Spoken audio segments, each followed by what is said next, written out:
Hello everyone, welcome back to my channel और मैं हूं अजफर। आज की वीडियो में मैं बात करने वाली हूं डायरेक्ट एंट्री रूट की। जी हां, लास्ट वीडियो में मैंने बात करी थी कि कैसे आप सीए में थ्रू सीए फाउंडेशन रूट के थ्रू आ सकते हो, बट आज की वीडियो में मैं बात करूंगी कि कैसे आप सीए में डायरेक्ट एंट्री रूट के थ्रू आ सकते हो। Now why it is called direct entry route, because इसमें आने के बाद आपको सीए फाउंडेशन का एग्जाम नहीं देना पड़ेगा।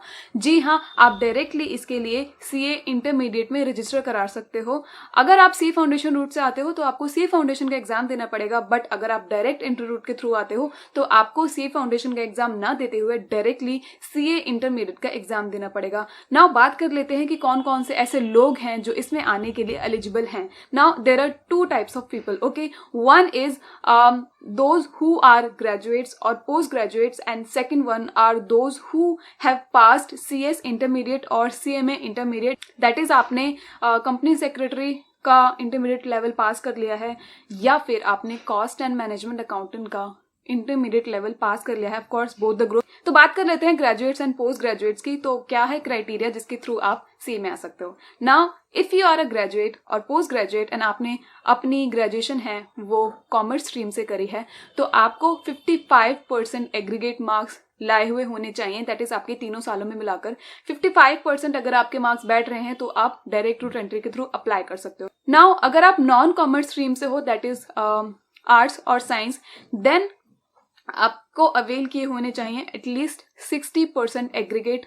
ऑफ कोर्स आपके जो भी तीनों साल में एग्जाम होंगे, आपको उन तीनों साल का जो एग्रीगेट है परसेंटेज का वो होना चाहिए 60%, तभी आप डायरेक्ट रूट एंट्री के थ्रू सी में आ सकते हो। नाउ बहुत सारे लोग होंगे जिनका ये हुआ ही नहीं होगा, तो ऐसा नहीं कि रास्ते बंद हैं, रास्ते खुले हुए हैं, आप सी फाउंडेशन रूट के थ्रू आ सकते हो, बट डायरेक्ट रूट एंट्री आपके लिए एप्लीकेबल नहीं होगा। तो एक बात आ जाती है कि हमारे ग्रेजुएशन में तो 55% और 60% मार्क्स नहीं आ पाए, बट हमने पोस्ट ग्रेजुएशन में 55% और 60% वाला जो क्राइटेरिया है वो कंप्लीट कर लिया है, तो तब भी आप डायरेक्ट रूट एंट्री के थ्रू सीए में आ सकते हो। अब आपने परसेंटेज वाला क्राइटेरिया तो कंप्लीट कर लिया, ओके। अब आप सीए इंटरमीडिएट के लिए रजिस्टर करा सकते हो, ठीक है। सीए इंटरमीडिएट के लिए रजिस्टर कराने के बाद इमीडिएटली आपको 4 वीक्स की जो आईटी एंड सॉफ्ट स्किल का जो कोर्स होता है वो आपको कंप्लीट करना पड़ता है इमीडिएटली, ओके। एंड देन आपको ज्वाइन करनी पड़ती है आर्टिकलशिप। जी हाँ, आप सीए इंटरमीडिएट के एग्जाम देने से पहले आपको आर्टिकलशिप ज्वाइन करनी पड़ती है। देन आर्टिकलशिप के 9 मंथ्स कंप्लीट होने के बाद आप सीए इंटरमीडिएट का एग्जाम दे सकते हो, ओके। सो ये एक डिफरेंट चीज है इसमें। सीए फाउंडेशन रूट के थ्रू आओगे तो ये चीज नहीं होगी, मतलब आपको सीए इंटरमीडिएट का एक ग्रुप एटलीस्ट क्लियर होना चाहिए, उसके बाद आप आर्टिकलशिप ज्वाइन करते हो। बट फॉर ग्रेजुएट्स में ये चीज है कि आपको 9 मंथ्स ऑफ प्रैक्टिकल ट्रेनिंग के बाद ही आप सीए इंटरमीडिएट का एग्जाम दे सकते हो, ओके। तो आपने दोनों ग्रुप क्लियर कर लिए सीए इंटरमीडिएट के। अब आप सीए फाइनल में रजिस्टर कराओगे।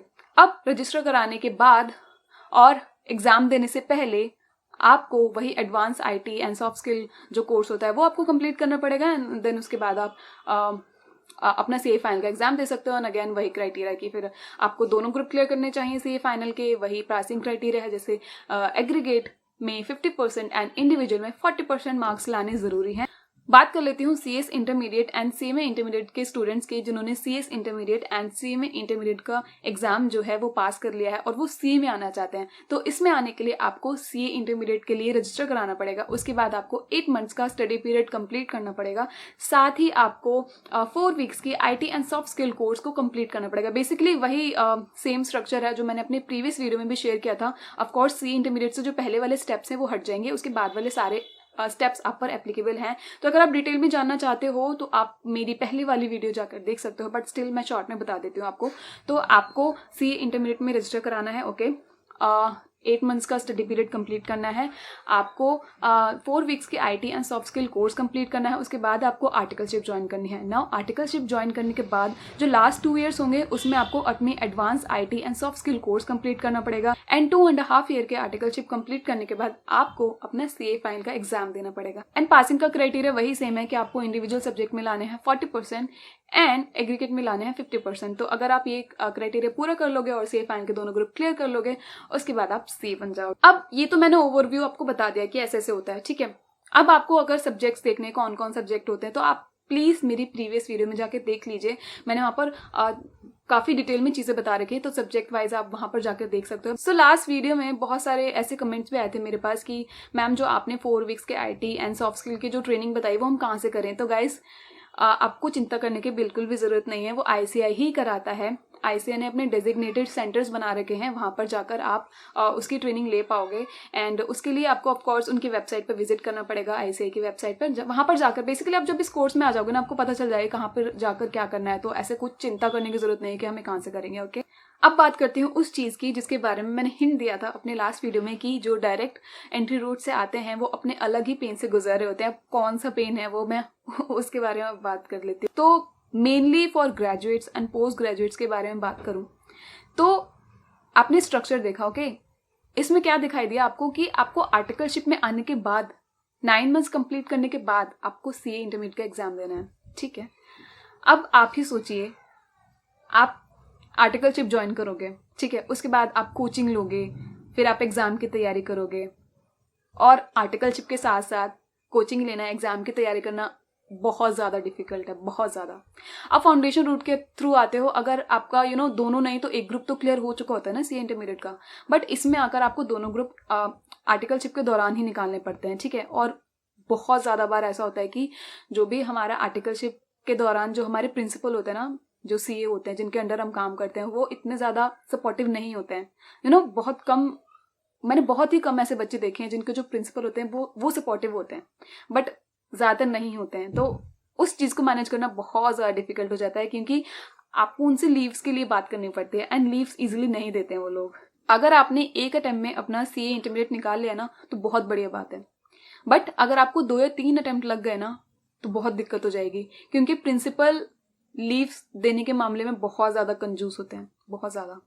तो बहुत दिक्कत हो सकती है अनलेस एंड अनटिल कि आपकी जान पहचान के हो वो। वैसे इसमें आके जान पहचान का भी कोई फ़ायदा नहीं रहता है, क्योंकि प्रिंसिपल ज़्यादातर एक ही जैसे होते हैं, बहुत कम होते हैं जो सपोर्टिव होते हैं, बट नहीं होते हैं, तो उस चीज़ में दिक्कत आ सकती है। अब आपने सीए इंटरमीडिएट का एग्जाम दे दिया 1 या 2 अटेम्प्ट में, उसके बाद आप सीए फाइनल में आओगे, उसके लिए भी तो आपको फिर छुट्टियां चाहिए होंगी एग्जाम देने के लिए। अब यहाँ तक आते आते ना आपकी जो लीव्स है ना वो एग्जॉस्ट हो चुकी होंगी, अगर एग्जॉस्ट नहीं तो बहुत कम रह जाएंगे। तो बेसिकली आपको बहुत कम टाइम मिलेगा सीए फाइनल के लिए प्रिपेयर होने के लिए। बहुत सारे बच्चे स्किप कर देते हैं, देन नेक्स्ट अटेम्प्ट में देते हैं, वो भी आप कर सकते हो, बट वही ये चीज़ है कि मतलब टाइम काफ़ी कम मिलता है फिर आपको सीए फाइनल के प्रिपरेशन के लिए, और सीए फाइनल खुद में ही एक महासागर है ना। सेकंड प्रॉब्लम, आपको आर्टिकलशिप के टाइम पर प्रॉब्लम हो सकती है। मतलब अगर आप डायरेक्ट एंट्री रूट से सीए में आ रहे हैं और आप सोच रहे हैं कि आपको बिग फर्म या टॉप 20 फर्म मिल जाएंगी, तो guys it's very very very difficult. मैं नहीं कहूँगी कि इम्पॉसिबल है, बट इट्स वेरी डिफिकल्ट। क्यों?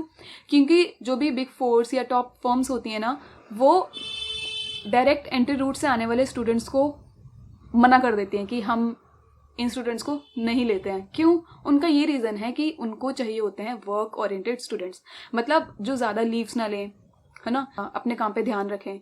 बट अगर आप सीए इंटरमीडिएट के एग्ज़ाम दोगे, उसकी तैयारी करोगे, उसके एग्ज़ाम के लिए भी आपको छुट्टियां चाहिए, तो वो उन स्टूडेंट्स को इतना ज़्यादा इनकरेज नहीं करते हैं, तो वो आपको डायरेक्टली मना कर देंगे कि हम डायरेक्ट एंट्री रूट से आए स्टूडेंट्स को नहीं लेते हैं।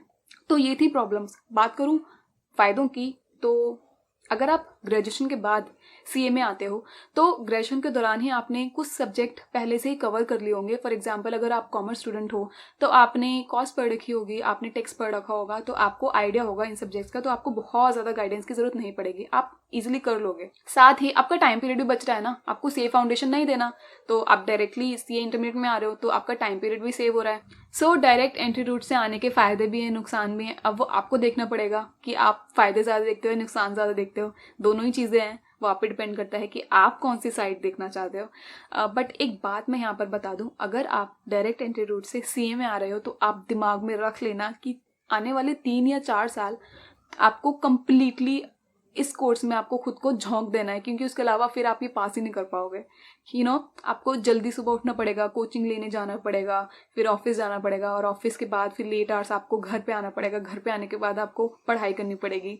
तो बेसिकली मैं अगर काउंट करूँ तो मेरे ख्याल से 18-19 घंटे आपको लगना पड़ेगा, तब जाकर आप सीए बन पाओगे। बहुत डिफिकल्ट है, बट इट्स नॉट इम्पॉसिबल। लोग करते हैं और लोगों ने करा भी है और सीए बने भी हैं ऐसे भी। तो आपको ये पहले से ही सोचना पड़ेगा कि आप कैसे करना चाहते हो, ठीक है।